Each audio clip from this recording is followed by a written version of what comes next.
RTV app వార్తల్ని క్షణాల్లో చదివే అవకాశం ఉంటుంది. ఒక న్యూస్ పేపర్, ఒక టెలివిజన్ ఛానల్ మీ చేతుల్లో ఎప్పుడు ఉంటాయి. ప్రభుత్వ ఉద్యోగం వస్తుందని కట్టుకున్న భర్తనే హత్య చేసింది ఒక భార్య. ఈ ఘటన నల్గొండ జిల్లా కేంద్రంలోని పాత బస్తీలో కూడా చోటు చేసుకుంది.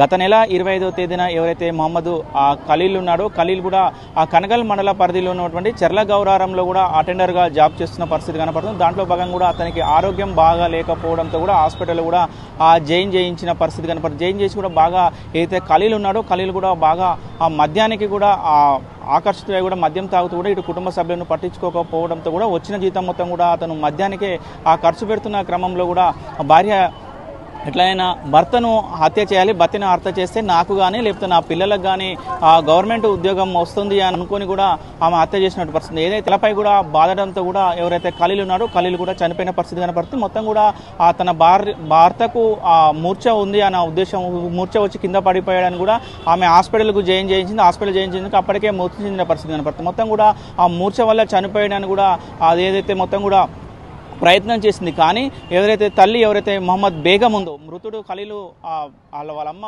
బేగం ఉందో, ఆమె ఆ పోలీసులకు ఫిర్యాదు చేసిన పరిస్థితి కనపడుతుంది. మొత్తం కూడా నా కొడుకు మరణంపై కూడా అనుమానం ఉందని కూడా ఆమె వన్ టౌన్ పోలీసులకు కూడా సమాచారం ఏమంటే వన్ టౌన్ పోలీసులు కూడా మొత్తం కూడా అదే రోజు కూడా పోస్ట్ మార్టం నివేదించిన పరిస్థితి. పోస్ట్ మార్టం నివేదిక ఈ నెల 7వ తేదీన కూడా ఆ నివేదిక వచ్చిన క్రమంలో అందులో కూడా బలమైన దెబ్బలు ఉండడం వల్లనే మృతి చెందాడు ఖలీల్, మృతి చెందాడని కూడా సమాచారం రావడం. ఏమంటే వన్ టౌన్ పోలీసులు కూడా ఎవరైతే అస్గర్ జాను భార్య ఉన్నదో భార్యను కూడా అదుపులోకి తీసుకొని విచారించిన క్రమంలో కూడా ఆమె జరిగింది మొత్తం కూడా చెప్పినట్టు పరిస్థితి కనబడుతుంది. మొత్తం కూడా నా భర్త ఇటు ప్రభుత్వ ఉద్యోగాలు చేస్తున్న వర్షంలో కూడా మొత్తం కూడా మద్యానికి బానిసై మొత్తం కూడా ఉన్న జీతం మొత్తం కూడా ఖర్చు పెడుతున్న క్రమంలో కూడా ఎట్టి పరిస్థితిలో కూడా నా భర్తను హత్య మారిస్తే నాకు కానీ నా కుమారులకు కానీ ఎవరికైనా ప్రభుత్వ ఉద్యోగం వస్తుంది కానీ దాంతో మేము జీవించవచ్చు అన్న ఉద్దేశంతో కూడా ఈ ఘటకానికి పాల్పడినట్టు కూడా ఆమె చెప్పినట్టు పరిస్థితి కనబడుతుంది. ఏది ఏమైనా కట్టుకున్న భర్తను మాత్రం చంపడం నేరంగా ఉంది. దాన్ని బట్టి కూడా